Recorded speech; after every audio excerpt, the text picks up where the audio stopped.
Hello, this is Catherine Dubberly, the Answer Lady. I'm a big fan of Kiss Looms. I greatly enjoy mine, and I am cooperating with Kelly at Kiss Looms to make you a playlist of all the basic techniques that you might ever want to know on all of the looms. So welcome and enjoy. Let's look at several different yarns knitted on the dragon loom. On the left is an all merino yarn with no label from eBay, but they sell quite a lot of this. It is very nice merino yarn. It's soft to the touch, but it makes a somewhat stiff fabric. Not real stiff, but probably wouldn't drape well for a sweater.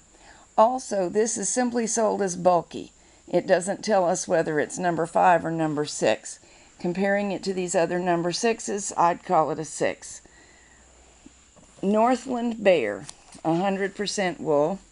Definitely says it's a number 6 on here. Whoops, that's upside down.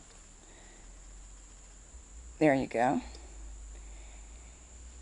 This is an all-wool yarn, very stiff and sturdy. Suitable for bags, possibly hats. I wouldn't enjoy it for scarves and sweaters. I don't think I'd like it around my neck very well, but I expect that it's very warm. Doesn't drape very well, but it feels as though it will hold up. Now, none of these have been washed yet, so take that into account. Northland Cavern, also definitely stated to be a number 6. This one is part acrylic and part wool. Doesn't want to focus, but just take my word for it. And this one is very, very soft and would drape very nicely for a bulky sweater. And it feels nice next to the skin. The point of making this swatch or series of swatches is to show you that in the same size range, look how much variation there is. You can see it with your eyes. You can certainly feel it. This one feels thicker than the other two as well as longer. They all knitted just fine on the dragon loom. Each swatch is the same size, an E-wrap cast on over 5 stitches, and then 11 rows. And I've taken them off onto this circular needle for you to get a better look at them. This is definitely the smallest of the swatches and the thinnest, even though it's the same row count and stitch count. This is the thickest and the longest, and this is somewhere in between. I bring this up simply because many of the people using the dragon loom will be relatively new knitters.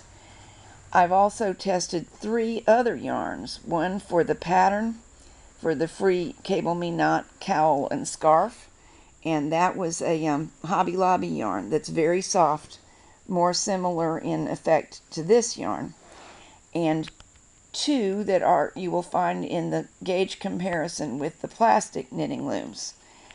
Both of those are also number 6 Lion Brand yarns, and every one of them feels thicker than this, but didn't knit to quite as long a swatch as this one. So simply, my point is that you should be aware when you substitute yarns, you should double check your gauge, and you should not assume you will get the same results. If I say make a shawl out of this one, it will drape softly around my shoulders and down my back. This one, with the same pattern, is not going to have the same visual effect. It's probably going to be warmer and more windproof, but it may look more like a stiff cape than the shawl that will occur with this one. It's something that you have to learn to be aware of when you choose yarn, and it's one of the many, many reasons that we always recommend swatching.